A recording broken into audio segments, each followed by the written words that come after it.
अस्सलाम वालेकुम व्यूअर्स, कैसे हैं आप? ठीक ठाक हैं। मैं हूं एहसान खान और आप देख रहे हैं हमारा यूट्यूब चैनल एहसान रिएक्शन विद एहसान एंड रिजवान। व्यूअर्स, आपके लिए वीडियो लेकर आए हैं। बहुत ही शानदार अच्छी वीडियो है, इस पर रिएक्शन देने जा रहे हैं। अगर अभी तक आपने एहसान रिएक्शन को सब्सक्राइब नहीं किया तो चैनल को जल्दी से सब्सक्राइब कर लें, बेल आइकन भी प्रेस कर दें, लाइक करना नहीं भूलना। रिजवान, टाइटल बताइए। जी डियर व्यूअर्स, आपने देखा कि पूरी की पूरी जो डेवलप कंट्रीज़ हैं और जिसके अंदर जापान है, चाइना है, ठीक है, और इसके अंदर अब कोरिया है, ये सारे के सारे इस वक्त बांग्लादेश का रुख कर रहे हैं और अपनी हैवी इन्वेस्टमेंट बांग्लादेश के अंदर लेकर आ रहे हैं। और दूसरी तरफ फ्री ट्रेड एग्रीमेंट का भी एक सिलसिला चला हुआ है बांग्लादेश के साथ, जिसके अंदर सऊदी अरब ने ख्वाहिश का इजहार किया और उसने ऑफर करवाई है बांग्लादेश को कि वो फ्री ट्रेड एग्रीमेंट करना चाहता है। उसके बाद थाईलैंड ने भी ये मैसेज भेजा बांग्लादेश को कि हम भी ख्वाहिशमंद है कि फ्री ट्रेड एग्रीमेंट बांग्लादेश के साथ किया जाए। और अब क्या सीन है कि अब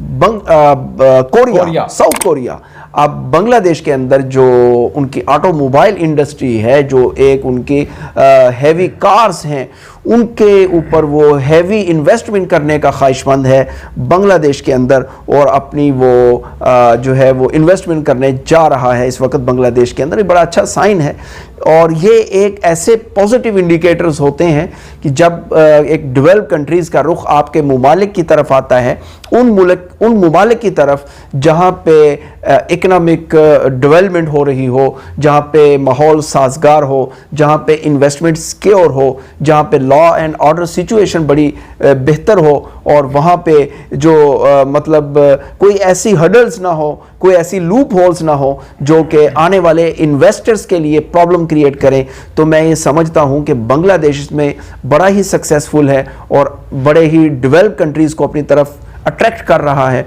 ये अल्टीमेटली इसमें बेनिफिट बांग्लादेश का है। बांग्लादेश में जॉब अपॉर्चुनिटीज़ क्रिएट होंगी, वहाँ पे लोगों को रोज़गार मिलेगा, वहाँ पे जो बेरोज़गारी है उसका ख़ात्मा होगा, वहाँ पे गुर्बत का ख़ात्मा होगा, वहाँ पे लोगों को जो रोज़गार है वो वाफर मिलेंगे। तो ये सारे के सारे वो पॉजिटिव इंडिकेटर्स होते हैं जो कि इन्वेस्टमेंट के नतीजे में उस मुल्क के अवाम को अल्टीमेटली मिलते हैं। बिल्कुल। तो मैं टाइटल की तरफ जाता हूँ, South Korea wants to invest heavy investment in car production.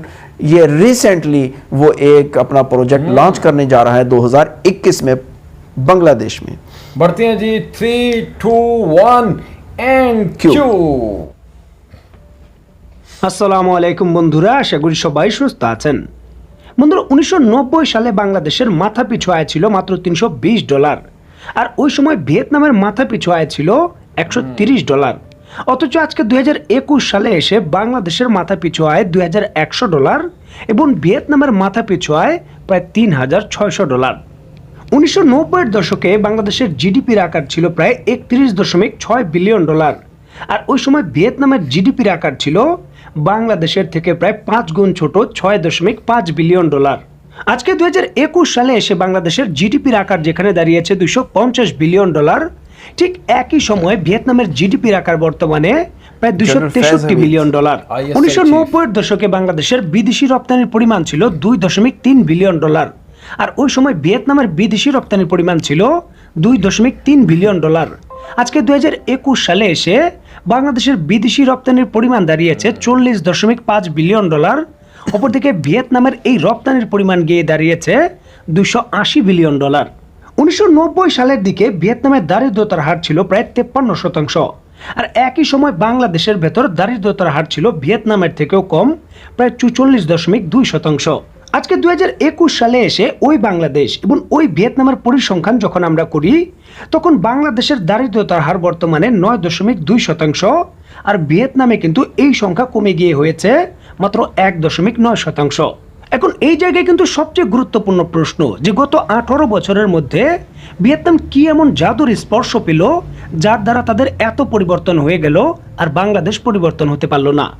ভিয়েতনামের অর্থনীতির এত বিশাল পরিবর্তনের পেছনে সবচেয়ে বড় কারিগর হিসেবে কাজ করেছে দক্ষিণ কোরিয়ার বিখ্যাত কোম্পানি স্যামসাং এর প্রায় $20 বিলিয়ন একটা জায়ান্ট বিনিয়োগ, যা তারা 2002 থেকে 3 সালের মধ্যে ভিয়েতনামে বিনিয়োগ করেছিল।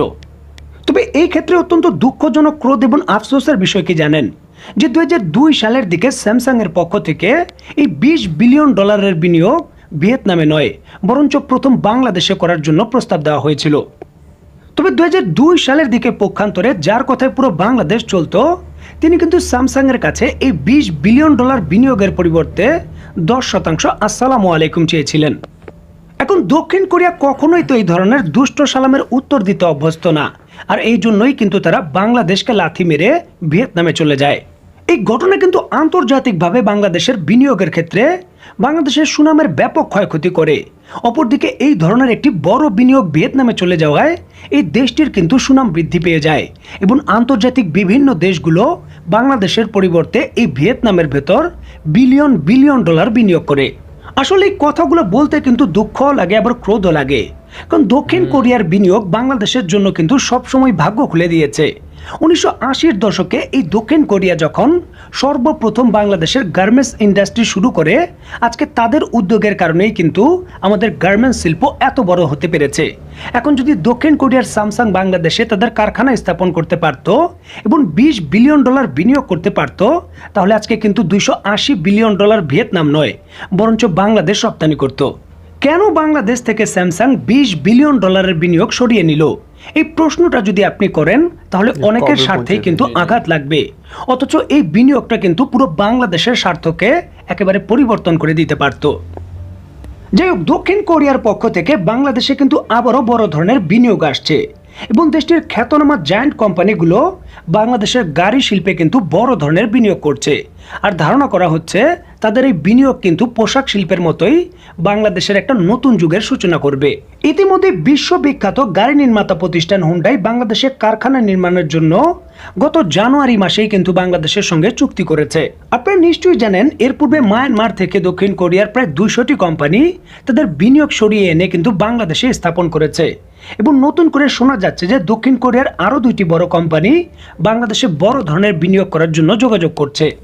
আন্তর্জাতিক খ্যাতিসম্পন্ন Korean company Hanwha engineering and construction corporation বাংলাদেশের অবকাঠামো উন্নয়নের জন্য আন্তর্জাতিক কন্ট্রাক্টর হিসেবে কাজ করার জন্য কিন্তু আগ্রহ প্রকাশ করেছে। এছাড়াও জিনজিসিআই নামে কোরিয়ানার একটি বিখ্যাত জায়ান্ট কোম্পানি বাংলাদেশের জ্বালানি খাতে বড় ধরনের বিনিয়োগের আগ্রহ প্রকাশ করেছে। তারা কিন্তু বঙ্গোপসাগর থেকে গ্যাস উত্তোলন করতেও আগ্রহী। দক্ষিণ কোরিয়ার পক্ষ থেকে বাংলাদেশকে কিন্তু স্পষ্টভাবেই বলা হচ্ছে যে তারা বাংলাদেশে বড় ধরনের বিনিয়োগ করতে চায়। তবে এই ক্ষেত্রে তাদের পক্ষ থেকে বাংলাদেশকে অনুরোধ করা হয়েছে যে কারখানা স্থাপন থেকে শুরু করে সকল কার্যক্রম সমাধানে বাংলাদেশ যেন আমলাতান্ত্রিক জটিলতার সমাধান করে। এছাড়াও ভিয়েতনামের উদাহরণ দিয়ে দক্ষিণ কোরিয়া বাংলাদেশকে অনুরোধ করেছে যে ভিয়েতনামে একটি পণ্য রপ্তানি করার জন্য সর্বোচ্চ সময় যেখানে লাগে মাত্র 1 দিন, সেখানে বাংলাদেশে কিন্তু ঠিক একই কাজ করতে সময় লাগে 15 থেকে 20 দিন। আর এই জন্যই দক্ষিণ কোরিয়ার পক্ষ থেকে বাংলাদেশের বন্দর ব্যবস্থাপনার উন্নতির উপর জোর দিতে বলা হয়েছে। যদিও এই সমস্যাটা একটু সাময়িক, কারণ মাতারবাড়ি গভীর সমুদ্র বন্দর যখন চালু হয়ে যাবে তখন এই সমস্যাটা কিন্তু আর থাকবে না। বাংলাদেশে যাতে দ্রুত গতিতে দক্ষিণ কোরিয়ার বিনিয়োগ বাড়ে এই বিষয়টি নিশ্চিত করার জন্য গতকালই কিন্তু বাংলাদেশে নিযুক্ত দক্ষিণ কোরিয়ার রাষ্ট্রদূত বাংলাদেশ के दक्षिण कोरिया। जी विवास, आपने वीडियो देखी है और देखें एहसान कितना ही एक बेहतरीन एक प्रोजेक्ट है साउथ कोरिया का कि वो एक कार की जो एक प्रोडक्शन है वो लॉन्च करने जा रहे हैं इस वक्त बांग्लादेश के अंदर। तो ये बांग्लादेश के लिए एक बड़ा ही अच्छा साइन है कि वो एक नई अपॉर्चुनिटी अवेल करेंगे, क्योंकि जो एक मुल्क के अंदर एक लॉबी होती है मुख्तलिफ व्हीकल्स की, वो भी ब्रेकअप होगी और एक नई ऑप्शन साउथ कोरिया की जो गाड़ियाँ नॉर्मल होती हैं, जो कारें होती हैं, वो बड़ी लेटेस्ट होती हैं और बड़ी ही अच्छी, उनकी पूरी ग्लोबली उनका एक नाम है एहसान, ठीक है। जो कोरियन व्हीकल्स होती हैं वो बड़ी ही अच्छी और बड़ी मींस रिलायबल समझी जाती हैं पूरी दुनिया के अंदर, और अब वो मौका हासिल करने जा रहा है बांग्लादेश। जब वो बांग्लादेश के अंदर उनकी प्रोडक्शन होगी तो यकीनन इसका फ़ायदा बांग्लादेशी नेशन को होगा और बांग्लादेश का मेयार मोराल लेवल दुनिया में अच्छा होगा, पिक्चर अच्छी एग्जैक्टली। देखें जो मैसेज होता है ना इंसान, उसकी बड़ी अहमियत होती है कि दुनिया को ये मैसेज दिखाना कि बांग्लादेश एक पुरअमन मुल्क है, वहाँ पे कोई सिक्योरिटी थ्रेट्स नहीं है, वहाँ पे लॉ एंड ऑर्डर सिचुएशन बड़ी बैलेंस है। इसीलिए साउथ कोरिया जैसे, जापान जैसे, चाइना जैसे मुमालिक बांग्लादेश का रुख कर रहे हैं और वहाँ पे अपनी इंडस्ट्री को बेहतर कर रहे हैं, लॉन्च कर रहे हैं। लॉन्च कर रहे हैं। जी व्यूअर्स, कैसी लगी ये वीडियो और रिएक्शन, इसके ऊपर आपने हमें ज़रूर फीडबैक देनी है और कमेंट सेक्शन में कमेंट ज़रूर कीजिएगा। हमें आपका इंतज़ार रहता है। इंशाल्लाह नेक्स्ट वीडियो में आपके साथ एक बार फिर मुलाकात होगी। तब तक के लिए अल्लाह अल्लाह हाफिज़।